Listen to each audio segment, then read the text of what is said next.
हमारे हाथों में जायका कमाल का है।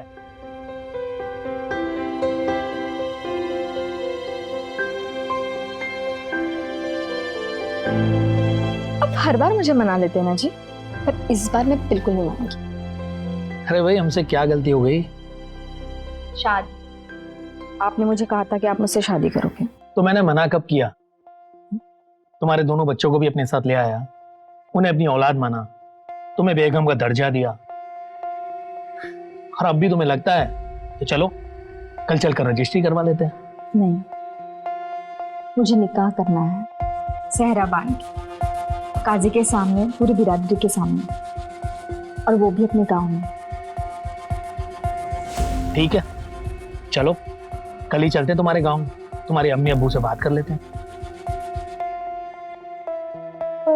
बच्चे, उनका क्या होगा?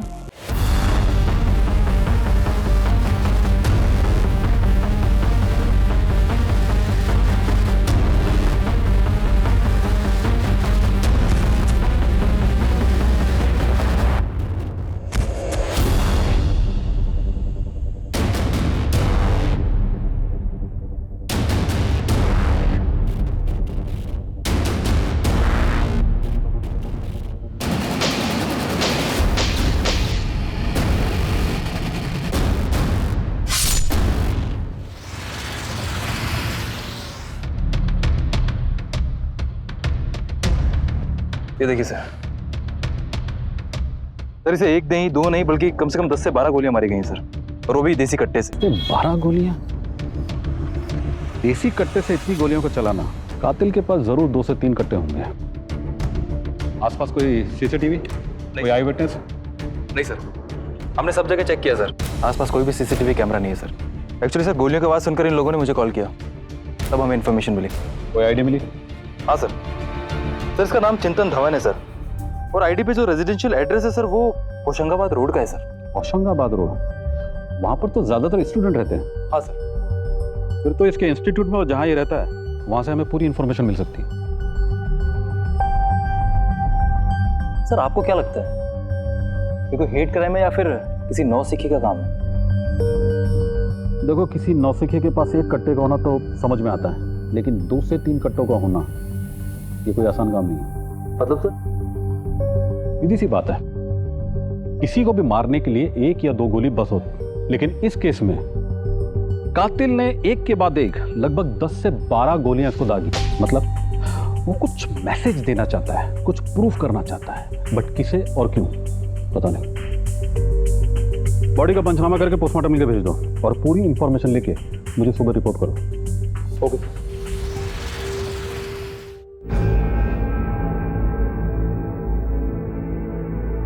अरे, तेरे अबू चले गए क्या? जी अम्मी। तूने सुलेमान को देखा है कहीं? गया होगा वो अपने काम पर। कौन सा काम? हाँ, उसकी तो नौकरी चली गई है, वो भी 15 दिन पहले। घर पे तो बताना दूर, रोज ऐसे नाटक करता है जैसे काम पे जा रहा हो। अरे अम्मी, आप फिक्र मत करो, और सुलेमान कोई छोटा बच्चा थोड़ी ना है। देख, आ गया वो। अब तू ही बात कर ले, मुझसे तो सीधे मुंह बात नहीं करता हो। अच्छा हुआ तू आ गया, मेरी गठरी बंधाने में मदद करना। तेरी नौकरी चली गई है क्या? देख भाई, तू फिक्र मत कर, सब कुछ ठीक हो जाएगा। लेकिन तू जल्दबाजी में ना कोई उल्टा सीधा काम मत बाजी, तू लेक्चर मत जा, मैं कोई बच्चा नहीं। जा मेरे लिए पानी ले आ।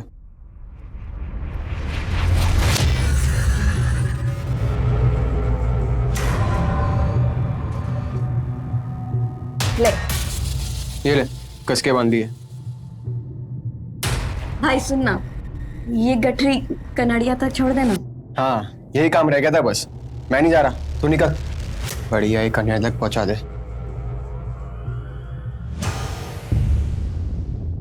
6 महीने हो गए हम एक दूसरे से बात करके, पर ऐसा लगता है जैसे हम एक दूसरे को जन्मों जन्मों से जानते हैं।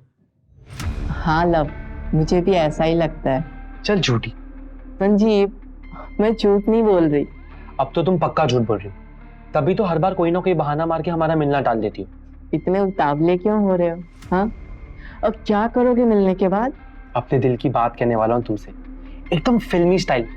एक हाथ में रिंग और एक हाथ में फ्लावर्स लेते हुए अपनी नीज पे जाऊंगा और तुमसे पूछूंगा, baby will you marry me? अच्छा अब बताओ कब मिले? बहुत जल्द। Okay bye. अरे सईदा तुम ये धूप में चलोगे तो कुमला जाओगे। चलो आप बैठो गाड़ी में, मैं तुम्हें छोड़ देता हूँ। अरे नहीं नहीं संगर साहब, शुक्रिया, लेकिन मैं चली जाऊंगी। बस कीजिए, मैंने कहा ना मैं चली जाऊंगी। तुम मेरा इंसल्ट कर रही हो। अल्लाह का शुक्र करे कि अभी तक मैंने आपकी इंसल्ट करी नहीं है, वरना ऐसी इंसल्ट करती कि आप अपना चेहरा शीशे में भी देखने में शर्माते। चलिए जाइए, मुझे बहुत काम है।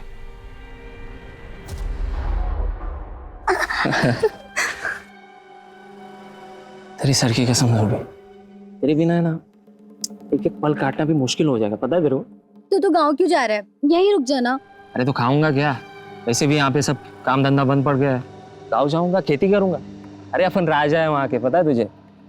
और मस्त वहां से आते टाइम ना एक तेरे लिए मस्त मोबाइल लेके आऊंगा और वापस तेरे पास।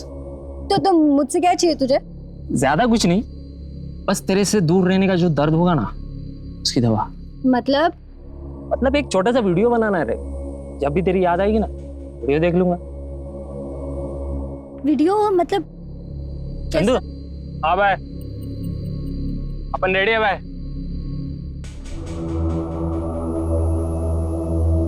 ज़ूबी, ज़ूबी, तेरी मनोज बहन को अभी आना था क्या? जाओ जाओ निकल। हाँ पा, तू यहाँ क्या कर रही है? उधर अम्मी ने तेरी खोज में पूरा घर सर पर उठा लिया।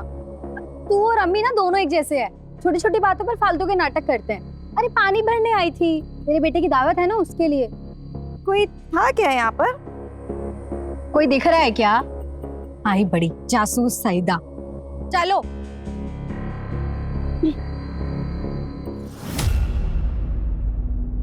वाह क्या खुशबू आ रही है। सईदा बेटा, जी अब्बू। बहुत ही उम्दा इंतजाम किया बेटा तूने। खुश रहो। शुक्रिया। सलाम वालेकुम चाची। अस्सलाम वालेकुम मोहम्मद भाई। ओ वालेकुम सलाम मियां। भाभी जान। अरे शकील भाई आइए, आप ही का इंतजार था। आते कैसे नहीं भाभी जान, हमारे छोटे नवाब का जो जन्मदिन है।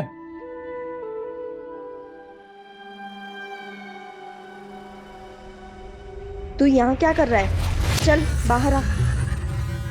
बाजी मैं जा रहा हूँ, और मुझे ढूंढते हुए कोई भी है तो कहना कि मैं यहाँ नहीं था। तू मेरे सर पे हाथ रख के कसम खा कि तूने कोई भी गलत काम नहीं किया है। बाजी ये सब नाटक बंद कर और प्लीज अपना मुंह बंद रखना। तुझे कसम है मेरे भांजे की। कहाँ है मेरा शहजाद, मेरा बेटा? तुम यहाँ क्या कर रहे हो? किसे बुलाया तुम्हें यहाँ? मैं अपने बेटे का जन्मदिन मनाने आया हूँ। आखिर बाप हूँ मैं उसका, मेरा हक है। तू होता कौन है मेरे और मेरे बेटे के बीच बोलने वाला? चल हट। चल सईदा, समझाना अपने बाप को, तेरा शौहर आया है। आप चले जाइए यहाँ से, आपका मुझसे और मेरे बच्चे से कोई वास्ता नहीं है। पर कम से कम मेहमानों के सामने तो तमाशा ना करें। मेहमान मैं चला जाऊं? और जो तेरे बाप ने मेहमान के नाम पे ये लौंडे इकट्ठा करके रखे हैं, तू उनके साथ अय्याशी करेगी? चुप है? बड़ी मिर्ची लग गई तुझे? अपनी बहन की दलाली करते वक्त शर्म नहीं आई तुझे? है? ये सारे नए नए ग्राहक तूने इकट्ठा किया ना?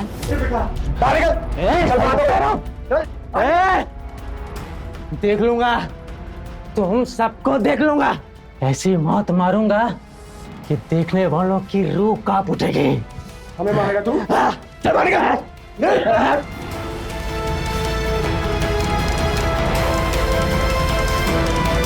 माफ करना, इसका तो हमेशा का नाटक है ये। इसको सबक मिल चुका है। आइए हम अपना जश्न क्यों खराब करें।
Hello police.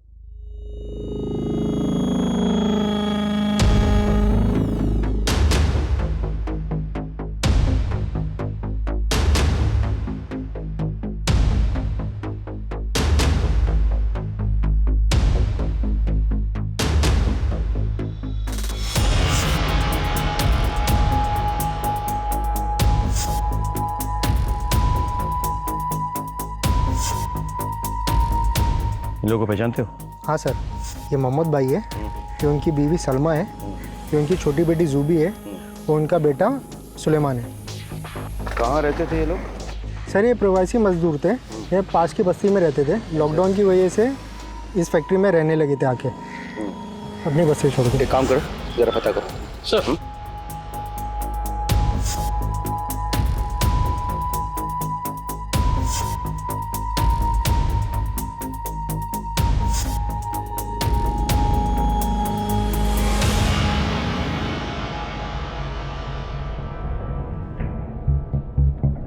मारपीट की कोई निशानी नहीं कहीं है। सर गार्ड ने बताया कि ये प्रवासी मजदूर की फैमिली है, तो ऐसा भी तो हो सकता है कि लॉकडाउन की वजह से सब डिप्रेशन में आ गए होंगे, पूरी की पूरी फैमिली सुसाइड कर ली। पूरा घर अच्छे से चेक किया सर, लेकिन घर में कोई नहीं मिला। वॉचमैन, तुम तो कह रहे थे कि मोहम्मद की एक और बेटी है सईदा, उसका कोई बच्चा भी है? बिल्कुल है सर। तो कहाँ है वो तो? पता नहीं सर। एक बात और सर, पूरे घर में खाना बिखरा पड़ा है, ऐसा देख करके लग रहा है कि कल रात कोई दावत हुई थी। एक काम करो, फूड सैंपल्स फॉरेंसिक लैब भेजो और बॉडीज का पंचनामा करा के उसे पोस्टमार्टम के लिए भेजो सर। और उस फैक्ट्री मालिक से कांटेक्ट किया? हाँ सर, कांटेक्ट हो गया, वो आ रहा है। ये आपकी फैक्ट्री है? जी, वरदान गोनियों का काम है मेरा। मोहम्मद और उसके परिवार को कैसे जानते हैं? सर बहुत अच्छे लोग थे। मोहम्मद तो पिछले 20 सालों से मेरे पास काम कर रहा था, मेरे पिताजी के ज़माने से। ये बेचारे तो प्रवासी मजदूर थे, वहाँ बस्ती में मकान मालिक किराया माफ़ नहीं कर रहा था, ऊपर से फैक्ट्री भी बंद पड़ गया। बहुत तकलीफ़ में थे बेचारे। मैं भी कितना करता, मेरा भी धंधा ठप पड़ गया था, इसीलिए मैंने इनके परिवार को यहाँ फैक्ट्री में रहने के लिए बुला लिया। सोचा जब सब कुछ ठीक हो जाएगा तब देखा जाएगा। इनकी हालत इतनी ख़राब हो गई थी कि ये आत्महत्या करने पर मजबूर हो गए थे। आपने इनकी मदद नहीं की? सर मैंने बहुत किया, जितना कर सकता था मैंने किया, लेकिन ये लोग आत्महत्या करने पे मजबूर हो जाएंगे ये कभी नहीं सोचा। इधर और कौन कौन रहता था? अभी फ़िलहाल चंदू और सुरेश रहता है, सुना है वो भी गांव जाने वाला है। और हाँ, मेरा इलेक्ट्रिशियन शकील भी यहीं रहता है। चंदू, सुरेश और शकील। साइबर सेल ने चिंतन के मोबाइल और उसके लैपटॉप का सारा डिलीटेड डेटा रिट्रीव कर लिया सर। साइबर सेल के अनुसार चिंतन किसी संजीव नाम के आदमी से बातें करता था सर, और वो भी रेगुलर बेसिस पे। लेकिन सर उनके बीच में सिर्फ बातें ही नहीं बल्कि रोमांटिक बातें होती थी सर। इंटरेस्टिंग। पता करो संजीव कौन और क्या करता है। Okay sir.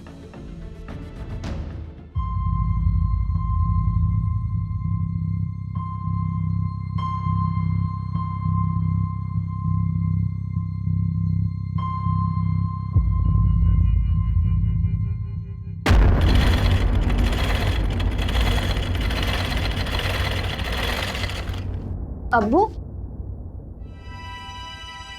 अब्बू आप ठीक तो है ना? लगता है आपका बीपी बढ़ गया। नहीं बेटा, हम ठीक हैं, हमें कुछ नहीं हुआ। मुझे पता है अब्बू, आप हम सभी को लेकर फिक्रमंद रहते हैं और फिर आपकी तबीयत बिगड़ जाती है। देखो बढ़ गया ना बीपी, मैं अभी दवाई देती हूँ। हे बेटा, तू देखना, हम 20 सालों से यहाँ पर रहकर मेहनत मजदूरी कर रहे हैं।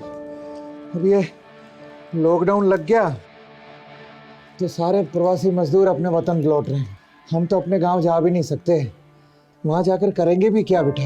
अब्बू आप फिक्र नहीं करो, मैं हूं ना, मैं और ज्यादा मेहनत करूंगी, सिलाई और कढ़ाई के और ज्यादा काम लूंगी। हमने इतने बुरे बुरे दिन साथ देखे हैं अब्बू, तो ये लॉकडाउन हमारा क्या बिगाड़ेगा?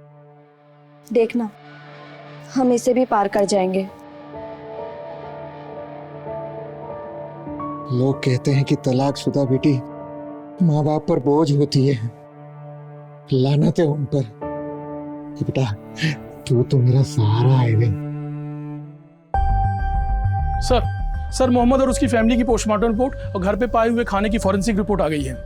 सर खाने में बहुत ज़्यादा मात्रा में नींद की गोलियां मिलाई गई और मोहम्मद का गला भी घोटा गया। और सलमा को किसी चीज से दम घोट के मारा गया है। मतलब ये सामूहिक आत्महत्या के बदले सामूहिक हत्या का केस बनता जा रहा है। सर, पोस्टमार्टम रिपोर्ट के मुताबिक इनकी बॉडी पे खरोंचे हैं। इसका मतलब ये है कि उन्हें बेहोश करने के लिए पहले नींद की गोलियां खिलाई गई, फिर उन्हें कुएं तक खींच के लेके आया गया और फिर कुएं में धक्के देके गिराया गया। और सर, चारों के बॉडी में बहुत ज्यादा मात्रा में नींद की गोलियां पाई गई। एक फैमिली से 4 बॉडी बरामद होती है। उस फैमिली की बड़ी बेटी अपने बच्चे के साथ गायब है। ये सब तुम्हें डाउटफुल नहीं लगता है? सर, ऐसा भी तो हो सकता है कि उसकी जान को खतरा हो। सर, ये भी तो हो सकता है घर की बड़ी बेटी ने इन चारों की हत्या की हो, फिर अपने बच्चे के साथ भाग गई हो। Let's not jump to conclusions. पूछताछ करते रहो, रिश्ते नाते यार दोस्त सबसे बात करो। We have to find her. और जो 2 लड़के जो पड़ोसी गायब हुए थे, क्या नाम है? Suresh and Chandu sir. एक काम करो, उनकी फोटो निकालो फैक्ट्री के मालिक से, ठीक है? और सईदा का फोन ट्रैकिंग पे डालो। शहर के तमाम मेडिकल स्टोर्स में पता करो पिछले कुछ दिनों में वहां से नींद की गोलियां किन्होंने खरीदी, और सीसीटीवी फुटेज भी चेक करो।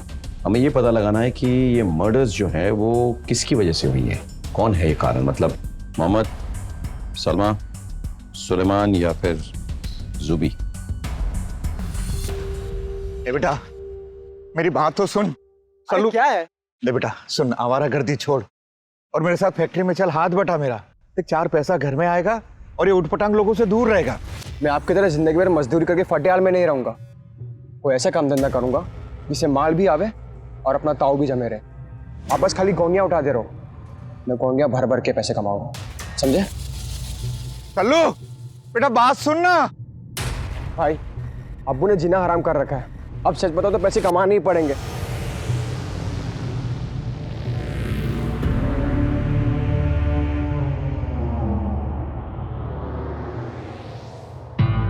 सर, क्राइम सीन के पास हमें ये मोबाइल मिला था, इसे साइबर सेल से अनलॉक करवाया तो इसमें ये वीडियो मिला सर।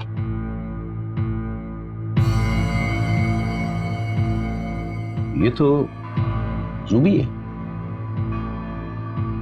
उसके साथ कौन है? इसका नाम सुरेश है सर। सुरेश? मतलब मोबाइल सुरेश का है? नो सर, सुरेश के दोस्त चंदू का है। ये देख, तेरे लिए क्या लाया? देख। हाँ, ये वही था वो कल तू निहार रही थी ना मॉल के बाहर खड़े होकर। मुझे पता था ये ड्रेस तुझे पसंद है ना। देख। तू मेरा कितना ख्याल रखता है। तू रुक, मैंने इसको अभी पहन के आई, ठीक है? हाँ जा।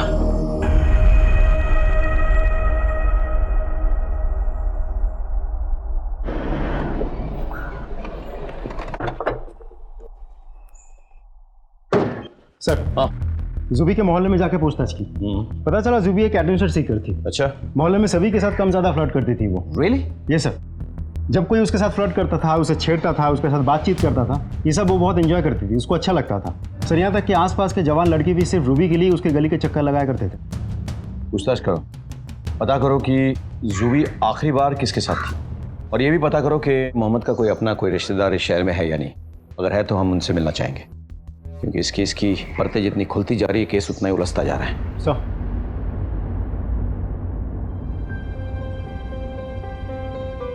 हमारे हाथों में जायका कमाल का है।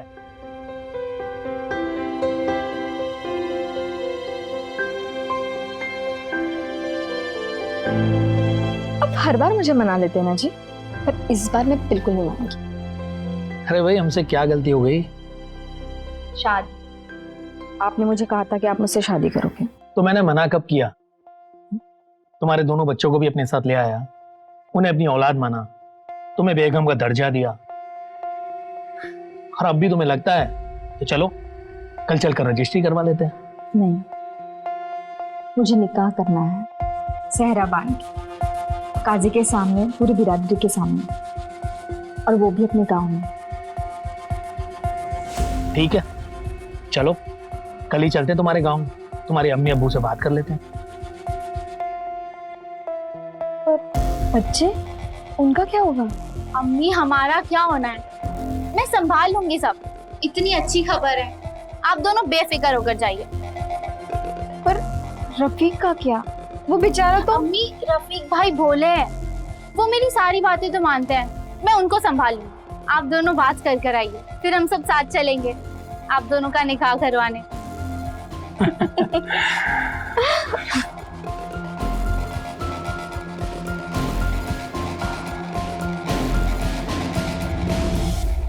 हमने तुम्हारे चिंतन के बीच में हो रही इंटरनेट पर पूरी चैट हिस्ट्री रिट्रीव कर ली है। बहुत प्यार मोहब्बत वाली बातें हुआ करती थी तुम दोनों के बीच में। Hey my love, I miss you. Same here. वो बहुत पुरानी बात है, अब हम दोनों के बीच में ऐसा कोई रिश्ता नहीं। वो लड़की, मेरा मतलब है वो लड़के ने मुझे बहुत पप्पू बनाया सर।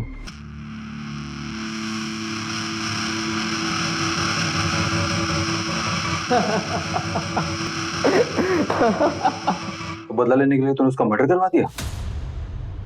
अरे नहीं सर, ये आप क्या बात करें? मैंने उसे नहीं मारा, बल्कि मारा तो उसने मेरे जज्बातों और भावनाओं को। अच्छा, जब चिंतन का मर्डर हुआ उस वक्त तुम कहाँ थे?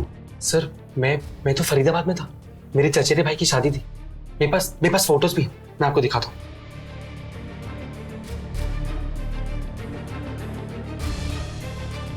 ठीक है, फिलहाल अभी तुम जा सकते हो, लेकिन हमसे बिना परमिशन लिए शहर से बाहर मत जाना। जी सर, थैंक यू। इस पर नजर रखो। हाँ सर, मैं और मोहम्मद साडू भाई मतलब थे, मेरी बीवी रूबिया, मोहम्मद भाईजान की बेगम सलमा आपा की चचेरी बहन। और सर लॉकडाउन के चलते हम उनकी मिट्टी में भी नहीं जा पाए। रूबिया कहाँ है? सर वो अपने अम्मी अबू से मिलने गांव गई थी, लॉकडाउन के चक्कर में वहीं फंस गई। मोहम्मद के परिवार के 4 सदस्यों की हत्या हो गई और उधर सईदा अपने बच्चे के साथ गायब है। कुछ पता है सईदा कहाँ है? पता नहीं सर। मोहम्मद के परिवार का किसी के साथ कोई दुश्मनी, कोई लड़ाई झगड़ा?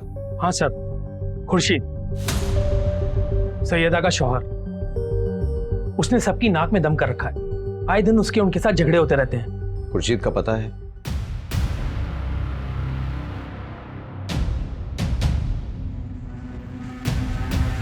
सर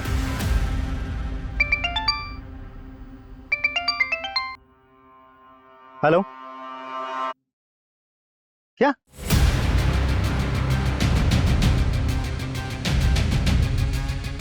सर, जितनी जल्दी हो सके आप फैक्ट्री के कुएं वाले लोकेशन पे पहुंच जाइए।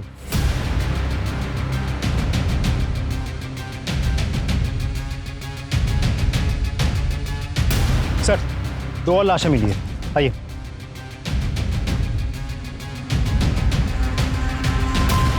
ये देखिए सर, ये चंदू और सुरेश। इसी कुएं से मोहम्मद और उसके पूरे परिवार की लाशें मिली थी। उनका बेरहमी से कत्ल किया गया था और आज ये 2 लाशें। ये कोई कोइंसिडेंस नहीं है, हो ना हो इनका भी मर्डर हुआ है। लेकिन इतने सारे लोगों को कौन और क्यों मार रहा है? एक काम करो, बॉडीज का पंचनामा करके पोस्टमार्टम के लिए भेजो और आसपास पता करो। सर, यहाँ पर जो हादसे हो रहे हैं उसके बारे में कुछ जानते हो? नहीं सर, मुझे तो कुछ नहीं पता। मोहम्मद के परिवार के बारे में कुछ और जानते हो? सर, मोहम्मद की बेटी सईदा और शकील में कोई चक्कर है सर, कहीं ऐसा तो नहीं कि मोहम्मद को अपनी तलाकशुदा बेटी और शकील के रिश्ते पे एतराज हो और इसीलिए शकील ने सईदा के साथ मिलकर पूरे परिवार को खत्म कर दिया हो और सईदा को लेकर भाग गया हो? जूबी और सुरेश का अफेयर चल रहा था। पहले जूबी का मर्डर होता है, फिर सुरेश का। सईदा जो है जूबी की बड़ी बहन थी। कहीं ना कहीं इस वारदात का सईदा के वारदात से आपसी संबंध तो है। इन मसलों का तार जो है ना, वो कहीं सईदा और शकील से जाके जोड़ रहे हैं। सईदा के फोन को ट्रैकिंग पे डाला था, क्या रिपोर्ट है? सर, उसने अभी तक अपना फोन ऑन ही नहीं किया। तो शकील का फोन ट्रैक करो, हो सकता है दोनों एक साथ छुपे हुए। हाँ, और साथ ही साथ मुझे मोहम्मद, सलमा, सुलेमान और जूबी के कॉल रिकॉर्ड्स भी चाहिए। हाँ, इनका डेटा मिलना बहुत ज़रूरी है। फॉलो सर, संजीव का बैंक अकाउंट और उसकी कॉल डिटेल चेक कर ली गई है सर, सब क्लियर है सर। मतलब हमारे पास कोई डिटेल नहीं? No sir. ठीक है, तो एक काम करते हैं, इन देसी कट्टों के जरिए कातिलों तक पहुंचने की कोशिश करते हैं। पता करो पिछले दिनों 1 2 नहीं बल्कि 3 कट्टे किसने और कहां से खरीदे। अपने खबरियों को काम पे लगा दो। मुझे नहीं लगता हमारे भोपाल में कट्टे बेचने वाले ज्यादा हैं। अगर सईदा और शकील को भागना होता तो क्या घर के जरूरी सामान छोड़ के जाते वो लोग? ये देखो, बच्चों के कपड़े, दूध का डिब्बा, दूध का बोतल, कुछ भी तो लेके नहीं गए। लॉकडाउन चरम सीमा पर थी, ऐसे में ये जरूरी सामान कोई छोड़ के नहीं जाता है। सर कहीं ऐसा तो नहीं कि कोई पूरे परिवार को मार के उन्हें उठा ले गया हो? सईदा का पति, ऐसा मुमकिन है। वो सईदा को वापस चाहता था और शकील से बदला लेना चाहता था, तो हो सकता है कि कहीं बंद करके उसे टॉर्चर कर रहा। सर ये ट्रंक है जो हमें मोहम्मद के घर से बरामद हुआ था सर। इसकी जब तलाशी ली गई सर तो इसमें से ये 2 लाख रुपए मिले। 2 लाख रुपए? Yes sir. कहीं ये तो वजह नहीं है मर्डर्स की? पता करो कि ये सुलेमान करता क्या था, उसके पास ये 2 लाख रुपए आए कैसे? अवैध चरस और गांजे की स्मगलिंग करता है। लॉकडाउन के चलते अच्छा भाव भी मिल रहा था, काफी पैसे भी उसने कमा लिए। किसके लिए काम करता था? साहब वो जोसेफ का पंटर बन चुका था। जोसेफ का बंटर? यार जोसेफ को लिया।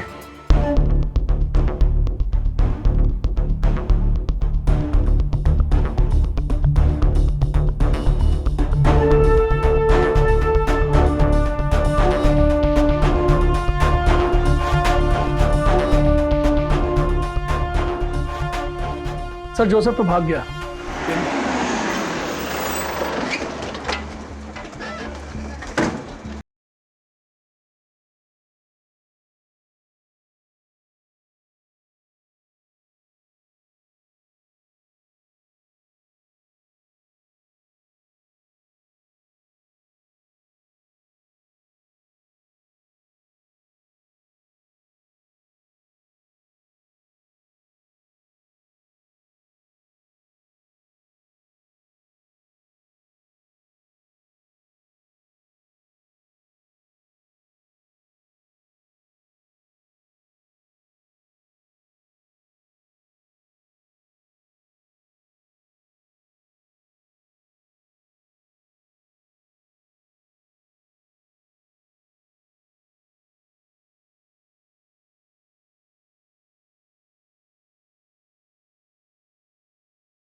लाश की पोस्टमार्टम रिपोर्ट आ गई है सर।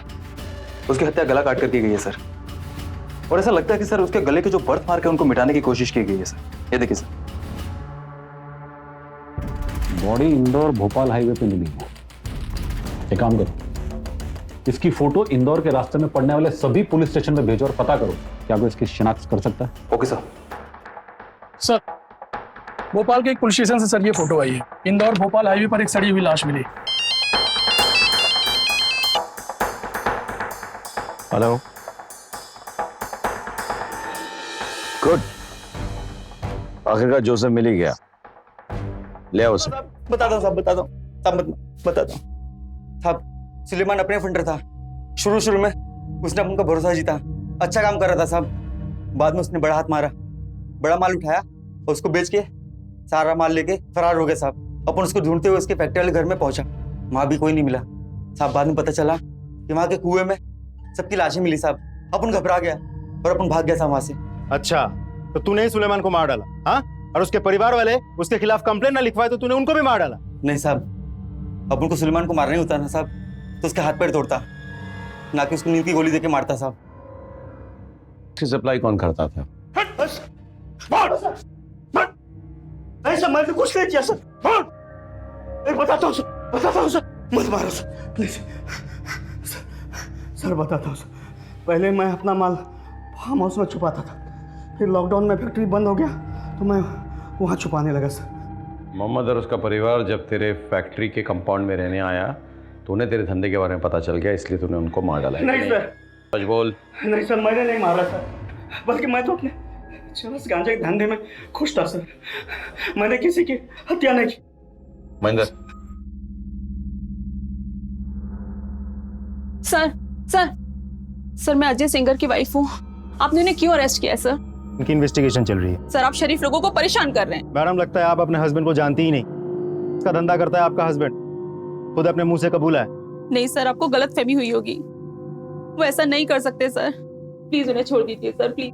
सॉरी, मामला इतना संगीन है कि उन्हें तो बेल भी नहीं मिलेगी, इसलिए आप बेकार की कोशिश ना करें। सर मैडम प्लीज आइए, आप आइए।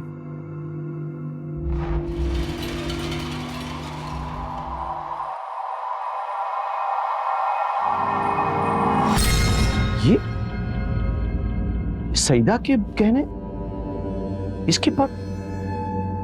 सुनो, ये जो मैडम गई ना, फटाफट लेके आओ उनको, फटाफट बुलाओ। अच्छा, ये जो गहने आपने पहन रखे हैं इस पिक्चर में, ये गहने कहाँ पे हैं?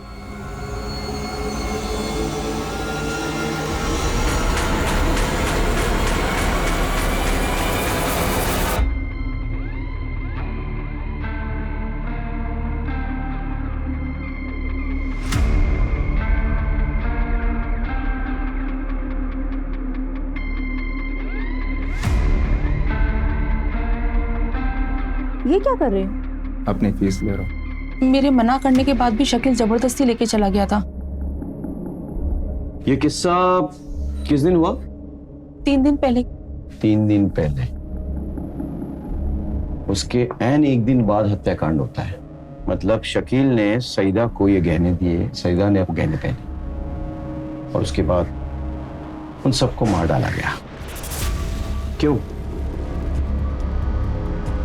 तुझे पता चल गया था ना कि शकील सईदा के साथ साथ तेरी बीवी के साथ भी चोंच लड़ा रहा है।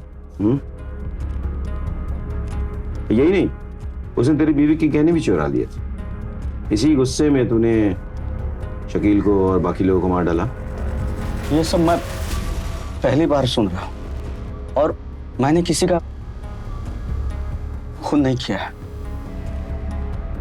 अंदर जरा इन्हें ले जाओ अपने साथ और खातिरदारी करो। जब तक सच ना उगले रुकना नहीं। चलो ले जाओ। सर चलो सर आप आप भी चलिए। सर मेरी बात तो प्लीज मैडम चलिए।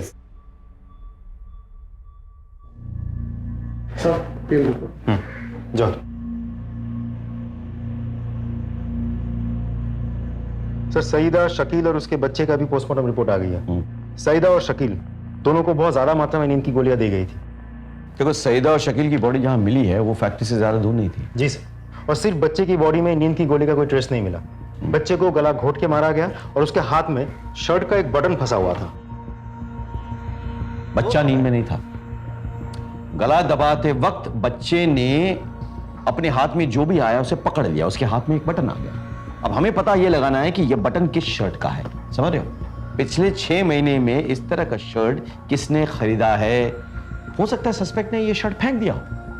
हमें छानबीन करनी होगी, पूछना होगा बार बार ऑफिस, आस पड़ोस, कि किसने इस तरह के बटन पहने शर्ट में सस्पेक्ट को देखा है। सब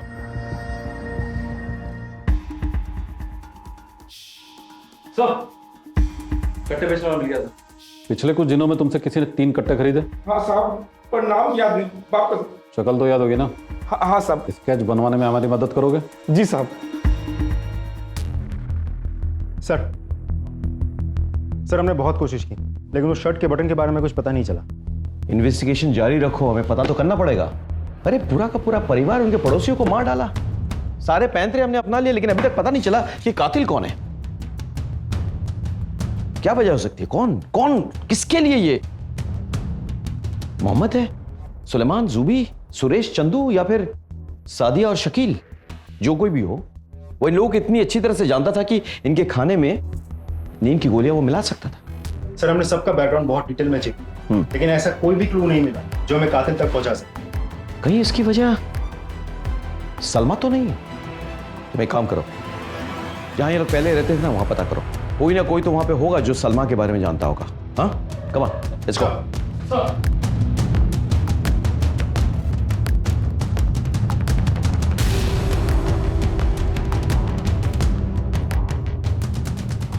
सर, सलमा भाभी बहुत नेक औरत थी और सबकी मदद भी करती थी। और हाँ सर, सलमा पिछले 1 आध महीने से बार बार अपने मायके फोन किया करती थी।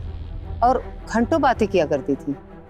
सर वैसे तो सब ठीक था, पर उनके व्यवहार में काफी बदलाव आ गया था। ठीक है, थैंक यू सो मच। अब आप जा सकती हैं।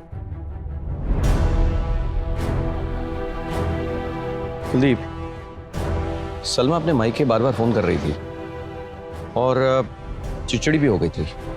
कुछ नॉर्मल नहीं लग रहा है मुझे। चलो अर्शद और गजल से जाके बात करते हैं। चलो, शायद उन्हें कुछ पता हो।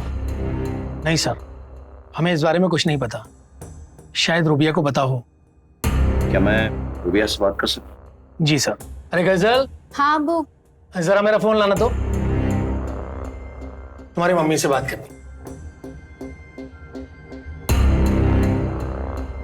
हेलो, हाँ रूबिया। हाँ, ये इंस्पेक्टर राकेश श्रीवास्तव तुमसे बात करना चाहते हैं।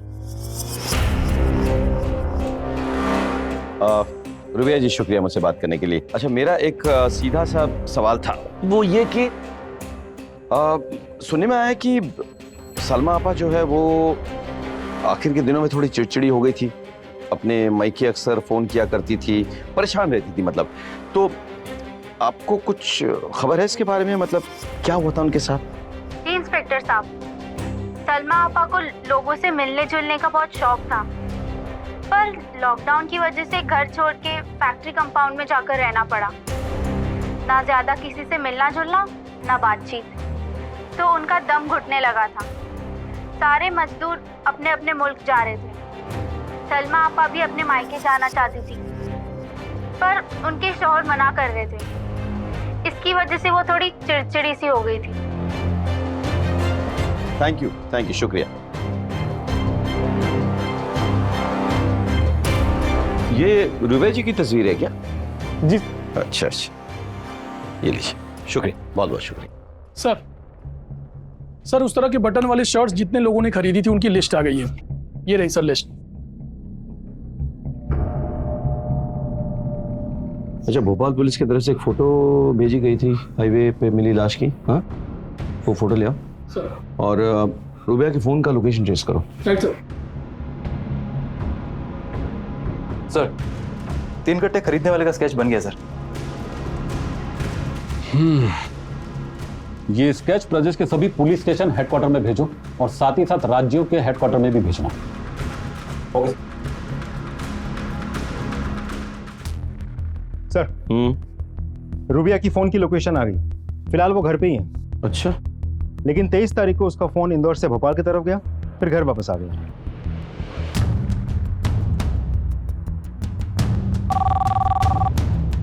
हेलो, मैं कुंज विहार पुलिस स्टेशन से पीआई बोल रहा हूँ। जैन सर। अच्छा, आपका वो भेजा हुआ स्केच तो हमें मिला, साथ ही साथ वो लाश की फोटोग्राफ भी। एक बात पता करनी थी कि लाश के पोस्टमार्टम के मुताबिक आपको क्या लगता है, अंदाजे से मर्डर किस दिन हुआ होगा? जी 23 तारीख के आसपास। ओके।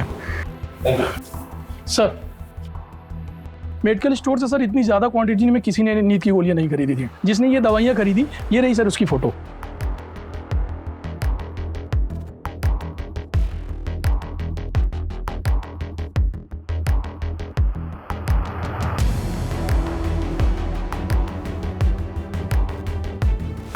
बिना टाइम वेस्ट किए, बिना मार खाए सच बता दे, रूबिया को कैसे और क्यों मारा? रूबिया और मैं निकाह करने ही वाले थे और हम सब साथ रहने लगे, उसके दोनों बच्चों के साथ। लेकिन जब भी मैं रूबिया को प्यार करने लगता, गजल चुपके से देखा करती थी। पहले तो मैं बहुत हैरान था, गुस्सा भी आया, लेकिन फिर मैं समझ गया। रूबिया को मैंने इस बारे में कुछ नहीं बताया और फिर मैंने गजल को उकसाना शुरू किया और वो मेरी तरफ खींची चली आई। रूबिया वैसे भी बुढ़ाने लगी थी और गजल जवान है। फिर हमने सोचा कि अगर हमें एक दूसरे के साथ जिंदगी भर खुश रहना है तो रूबिया का कांटा जिंदगी से निकालना पड़ेगा। और फिर मैं रूबिया को उसके घर वालों से मिलवाने के बहाने अपने साथ ले गया और रास्ते में ही मार दिया। और मैं लौट आया और आकर सबको यही कहा कि वो वहीं रुक गई है। और फिर किस्मत से लॉकडाउन भी हो गया। लेकिन मेरी बदकिस्मती है कि रूबिया को मारते हुए मुझे संजीव ने देख लिया।